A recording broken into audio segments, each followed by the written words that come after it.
1950년 12월의 한반도는 혹독한 추위만큼이나 잔혹한 현실과 맞이하고 있었습니다.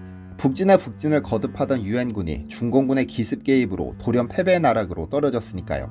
크리스마스를 앞두고 유엔군은 평양을 포기하고 남쪽으로 퇴각했고 새 벽두에는 서울마저 포기해야 할 위기에 놓였습니다. 당시 미국 지도부는 충격에 휩싸였습니다. 한국을 끝까지 사수할 것인가 아니면 철수할 것인가를 두고 트루먼 대통령과 참모들이 연일 회의를 거듭하며 격론을 벌였죠.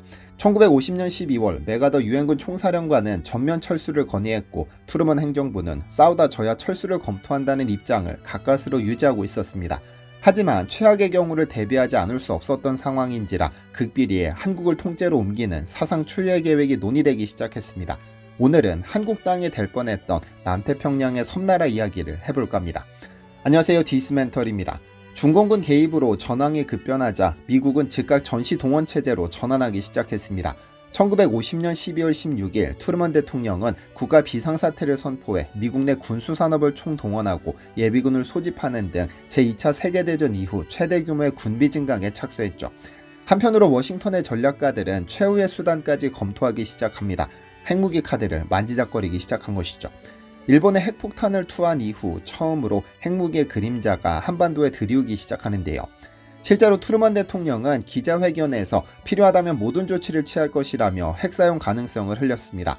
그는 현재까지도 원자폭탄 사용이 늘 검토되어 왔다고 인정했고 나아가 현장 지휘관이 권한을 갖는다는 취지로 말해 파문을 일으켰습니다.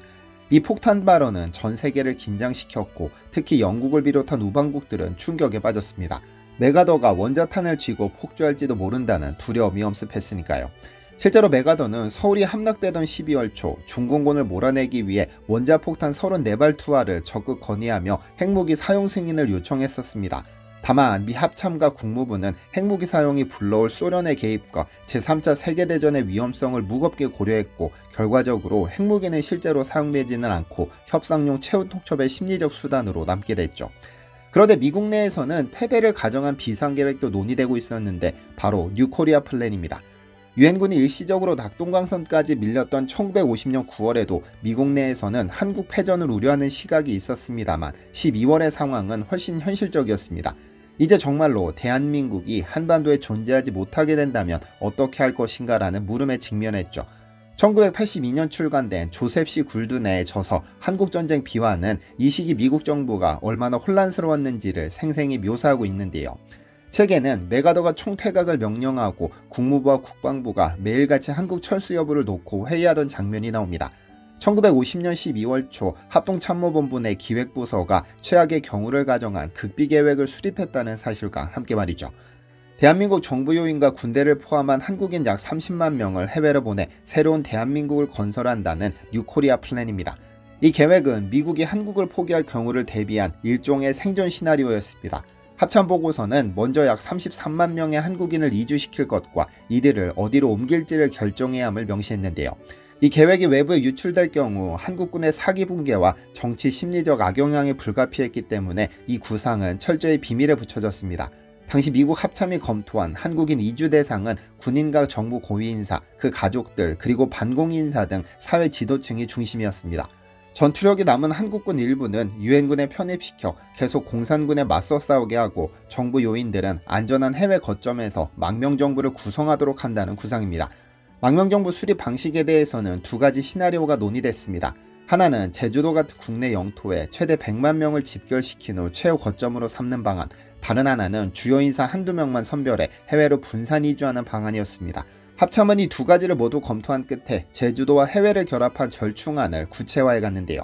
즉 한국군과 상당수 난민은 제주도에서 최대한 항전하도록 하되 끝내 한반도가 방어가 불가능해지면 정부 수반과 군 지휘부 등 핵심 인물은 해외로 이동시키는 이중계획입니다.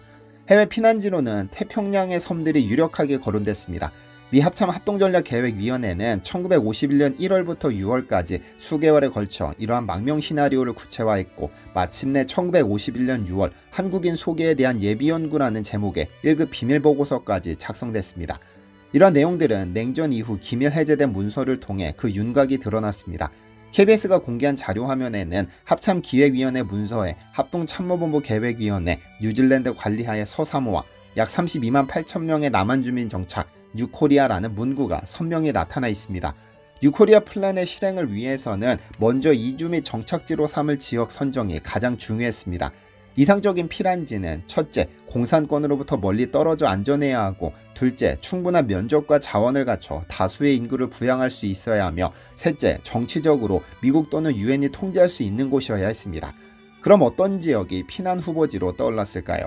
가장 먼저 떠오른 후보지는 일본 본토입니다. 지리적으로 한국과 가까워 대규모 인원을 수용하기 편리하고 이미 미군 점령하에 있어 치안이나 행정 여건도 비교적 안정적인 지역이었습니다.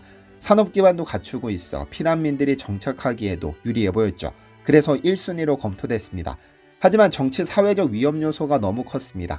당시 일본에는 제1한인 집단 중 북한을 지지하는 조총련 세력이 활발히 활동하고 있었습니다. 한국 정부와 수십만 피난민이 일본 땅에 옮겨갈 경우 이들의 충돌과 갈등이 빚어질 우려가 컸죠.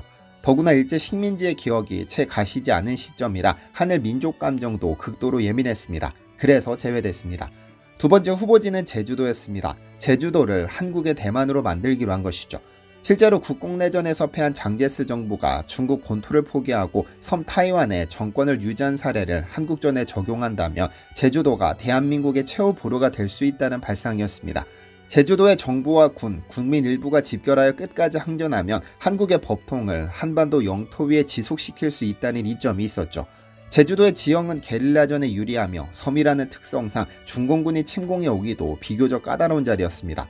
또한 한반도를 완전히 떠나지 않고 끝까지 한국 땅을 밟고 있다는 상징성은 국가 존립의 정통성을 주장하는 데 큰 힘이 될 수 있었습니다.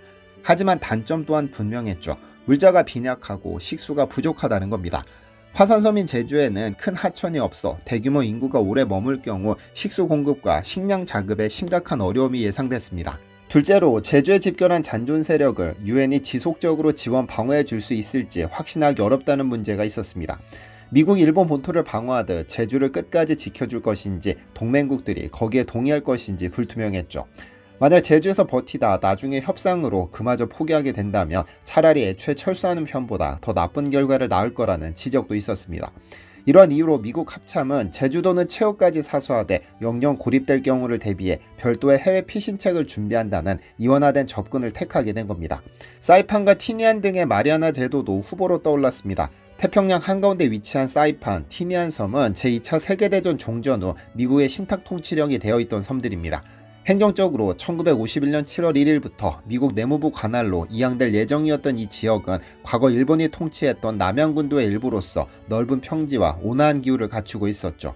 인구 밀도가 낮아 대규모 이주민을 수용할 여지가 있고 미국의 완전한 통제하에 있는 영토라는 장점도 있었는데요. 실제 합참 보고서는 1차 소개된 한국인들을 우선 일본으로 이동시킨 뒤 최종적으로 사이판과 티니안으로 보낸다는 단계적 계획까지 담고 있었습니다. 하지만 이들 섬 역시 중요한 미군 전략 거점이었습니다. 티니안은 2차 대전 때 원자폭탄을 실은 B-29 폭격기가 출격했던 기지였고 사이판 역시 태평양 방어의 핵심적인 위치였으니까요. 만약 수십만 명의 한국인을 이주시킬 경우 이 지역 미군 기지 안보와 군사작전에 영향을 받을 수 있다는 우려가 제기됐습니다. 더구나 당시 사이판, 티니안은 주민수가 적고 사회 기반이 충분치 않아 정착민과 주둔군 사이의 마찰이나 물자 경쟁이 발생할 소지도 있어 최종적으로 탈락했습니다. 가장 유력한 피난처로 지목된 곳은 남태평양의 서사모아 제도였습니다. 사모아는 크게 서사모아와 동사모아로 나뉘는데 이 중 서사모아의 사바이섬과 우폴루섬 두 섬이 후보지로 언급됐습니다. 1950년 당시 서사모아는 유엔의 신탁 통치 하에서 뉴질랜드가 행정을 맡고 있었고 두 섬의 총 면적은 약 2800제곱킬로미터, 인구는 약 8만 명에 불과했습니다. 즉 인구 밀도가 낮고 자연자원이 비교적 풍부하며 아직 개발 여지가 많은 섬이었죠. 미 합참은 이곳에 약 30만 명 이상의 한국인을 이주시키면 충분히 하나의 새로운 한국 공동체를 이룰 수 있다고 봤습니다. 서사모아는 한반도와 지구 정반대에 가까울 만큼 멀리 떨어져 있어 공산권의 위협으로부터 안전했고 인근에 중요한 미군 기지도 없어서 전략적 마찰도 덜했습니다. 또한 신탁 통치령이라는 국제법적 지위 덕분에 유엔 차원의 이주 및 임시정착이 비교적 용이할 것으로 보였습니다. 팔라우나 파푸아뉴기니 등도 후보에 올랐지만 합참 보고서는 비군사 요원들의 소개지로 가장 적합하고 실현 가능성이 높은 곳은 서사모아라며 첫손에 꼽았습니다. 이러한 판단 하에 1951년 6월경에는 서사모아로의 이주작전 세부안이 잠정 완성되기에 이르렀는데요. 물론 난제가 없던 것은 아닙니다. 가장 큰 문제는 물리적 거리였습니다. 서사무아는 한국에서 배로 수만 킬로미터, 항공기로도 수일이 걸리는 지구 반대편의 이국 땅입니다. 병력과 민간인 합쳐 50만 명 가까운 인원과 막대한 군수물자를 실어 나르기 위해서는 수백 척의 함선과 항공기가 필요했으며 여러 중간 기항지를 경유하는 복잡한 해상로를 확보해야 했기 때문에 수송하는 작업 자체가 전대미문의 도전이었죠.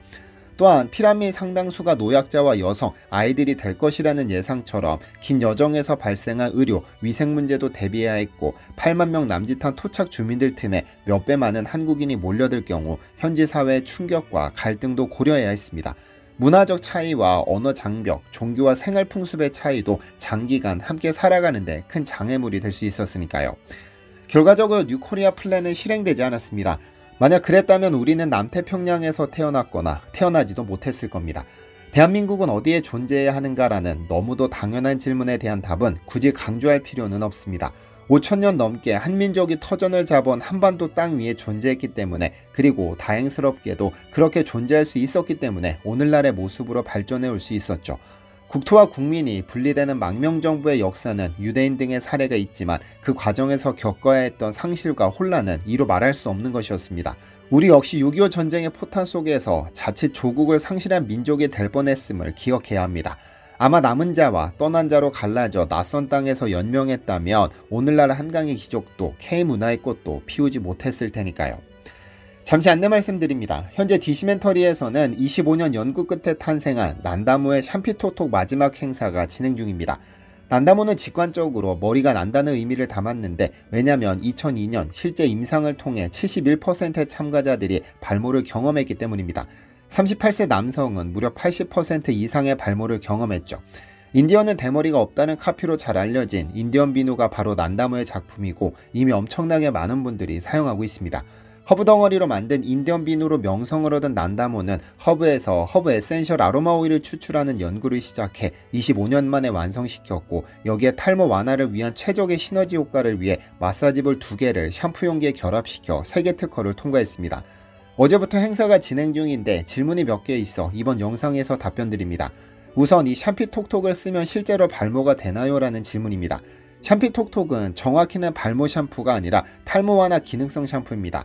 만약 일주일 또는 한 달 만에 머리카락을 쑥쑥 자라게 하는 효과가 있다면 난다모는 벌써 노벨상을 수상했을 겁니다.